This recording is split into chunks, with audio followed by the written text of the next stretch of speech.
Modalpartikel. Wie du mit kleinen Wörtern Gefühle zeigst.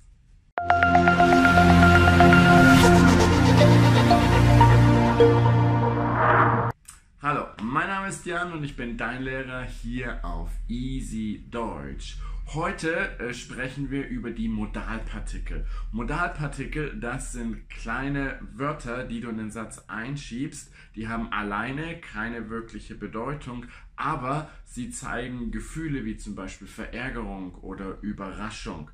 Denn Deutsche drücken ihre Gefühle meistens nicht wirklich über Mimik und Gestik aus, sondern über diese kleinen Wörter. Deswegen hört sich Deutsch für jemanden, der diese Wörter nicht versteht, häufig sehr kalt und gefühlslos an. Das ist es aber nicht.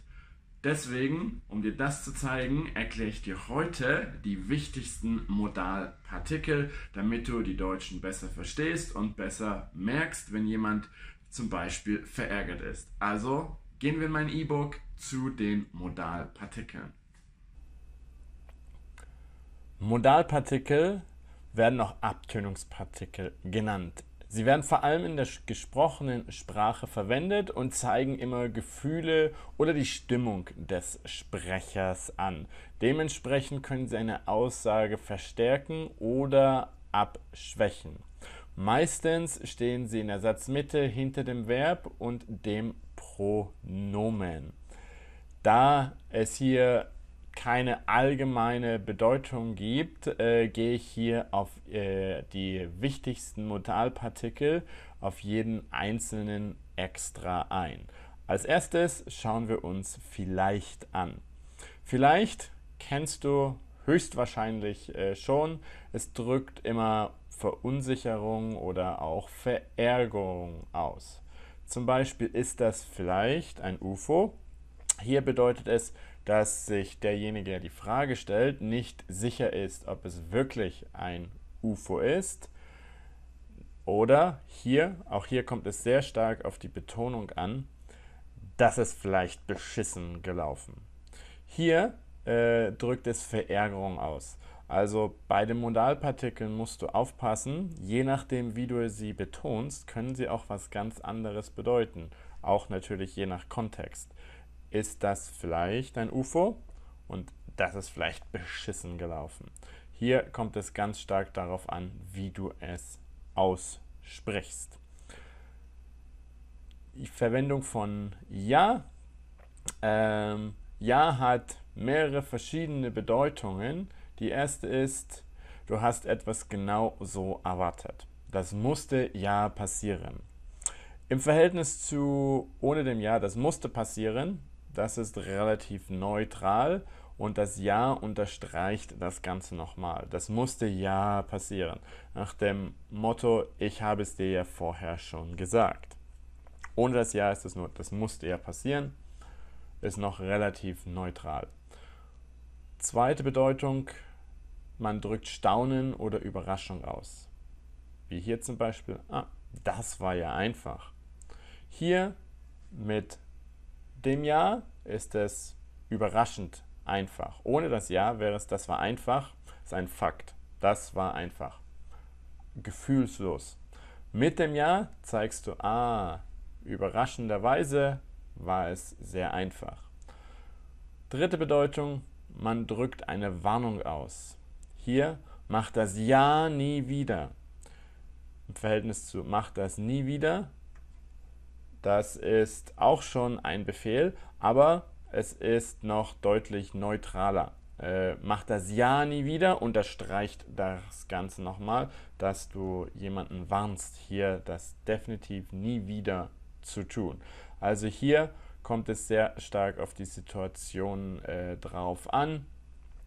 Ich empfehle dir, wie bei allen Partikeln, verstehe sie, wenn du sie hörst, aber nutze sie vor allem nur, wenn du dir sicher bist, dass du den Modalpartikel benutzen kannst, oder probiere es einfach mit Freunden aus, die dir das nicht ganz so übel nehmen, wenn da irgendwas vielleicht falsch verstanden wird. Auf jeden Fall nicht auf Arbeit ausprobieren, wenn du dir nicht sicher bist, wie du sie benutzen musst. Und kommen wir auch zu einem zweiten, der sehr, sehr häufig ist, den du bestimmt schon mal gehört hast, Das ist eigentlich kann man benutzen, um freundlich das Thema zu wechseln. Zum Beispiel, was kommt heute eigentlich im Fernsehen? Hier hat wahrscheinlich gerade jemand über etwas geredet, was dich nicht interessiert oder du aus anderen Gründen das Thema wechseln willst. Mit dem eigentlich machst du das klar und es ist weniger unhöflich. Du zeigst einfach, du möchtest über etwas anderes reden. Was kommt heute eigentlich im Fernsehen? Zweite Bedeutung, wenn man genau darüber nachdenkt, in Wirklichkeit, in Realität. Ein neues Auto ist eigentlich zu teuer. Eigentlich kennt sie sich mit Computern nicht aus. Also hier ist es man zweifelt so ein bisschen. In Wirklichkeit, in der Realität kann ich mir das Auto nicht leisten, aber ich überlege trotzdem mal, ob ich mir das kaufe. Dasselbe hier mit dem Computer.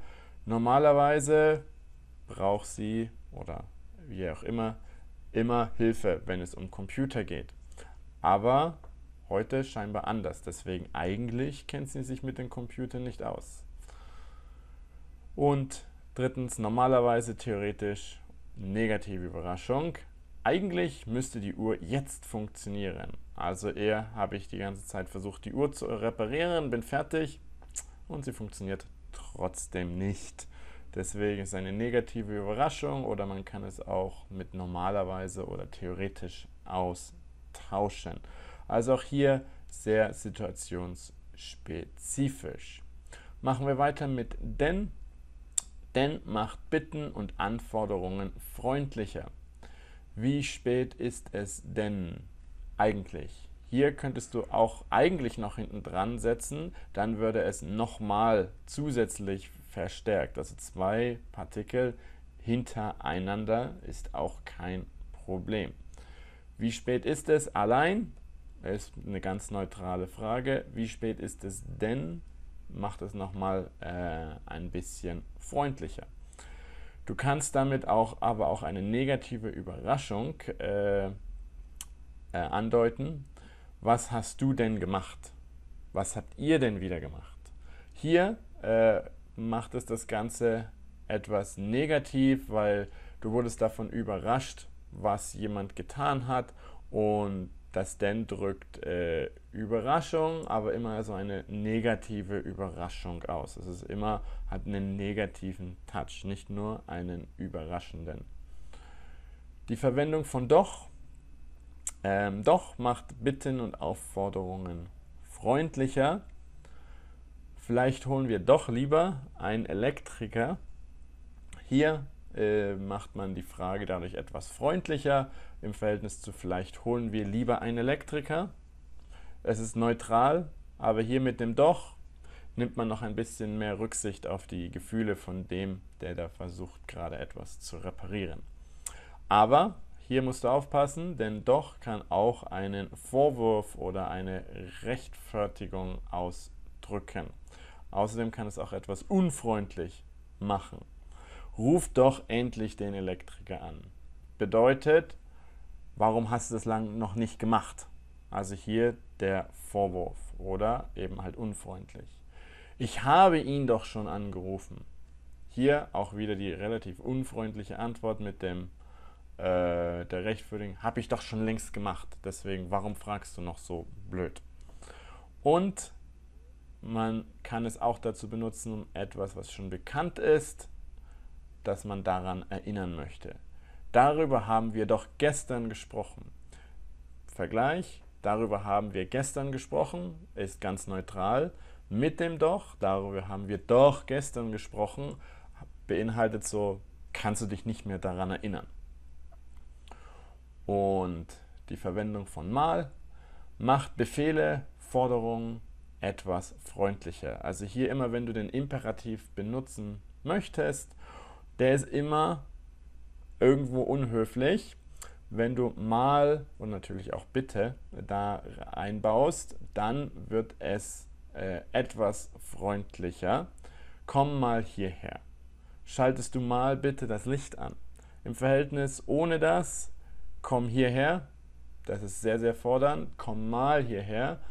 Ist immer noch fordernd, aber weniger stark. Schaltest du bitte das Licht an oder schaltest du mal bitte das Licht an?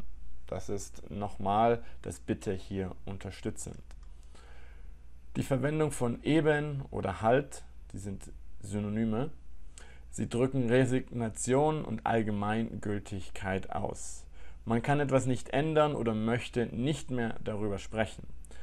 Also zum Beispiel, das funktioniert halt nicht. Akzeptiere es.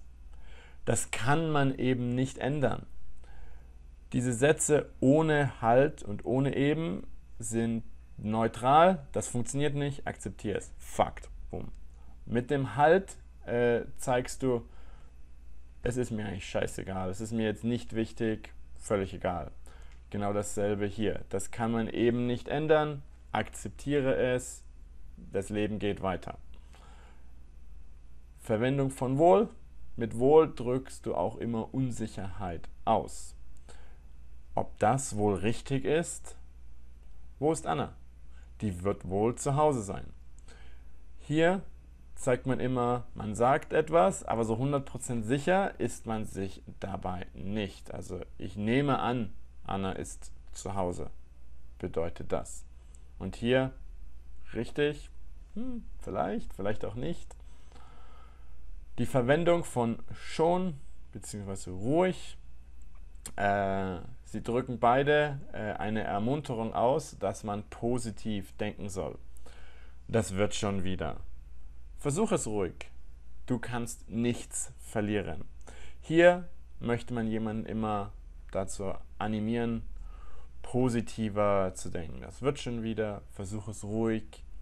Beide sind nicht zu 100% Synonyme, also du kannst zum Beispiel nicht sagen, das wird ruhig wieder, aber du kannst zum Beispiel sagen, versuch es schon. Versuch es ruhig ist besser, aber versuch es schon geht. Der Sinn dahinter, es sind nicht 100%ig Synonyme, aber sie drücken dieselbe Idee aus. Also beide möchten immer dazu ermuntern, etwas zu tun. Als letztes haben wir noch bloß und nur. Beide drücken eine Warnung aus und verstärken den Imperativ. Stell die Vase bloß wieder hin. Überlege dir nur gut, was du sagst. Hier gibt es keinen Unterschied. Du kannst sie austauschen. Sie sind 100% Synonyme miteinander. Und ohne bloß und nur ist es schon imperativ, dementsprechend schon sehr fordernd und sehr unfreundlich. Mit bloß oder nur verstärkt es das Ganze nochmal, also es macht das Ganze noch aggressiver. So, jetzt kennst du die wichtigsten Modalpartikel. Leider konnte ich in diesem Video nicht auf jeden einzelnen ganz genau eingehen.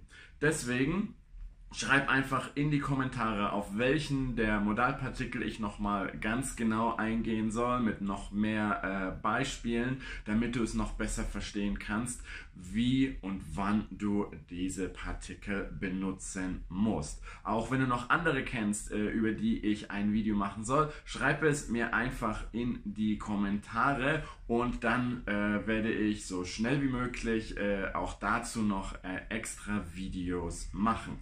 Ansonsten hoffe ich, dass du heute wieder viel gelernt hast und das E-Book, was ich hier für das Video benutzt habe, findest du unter dem Video verlinkt.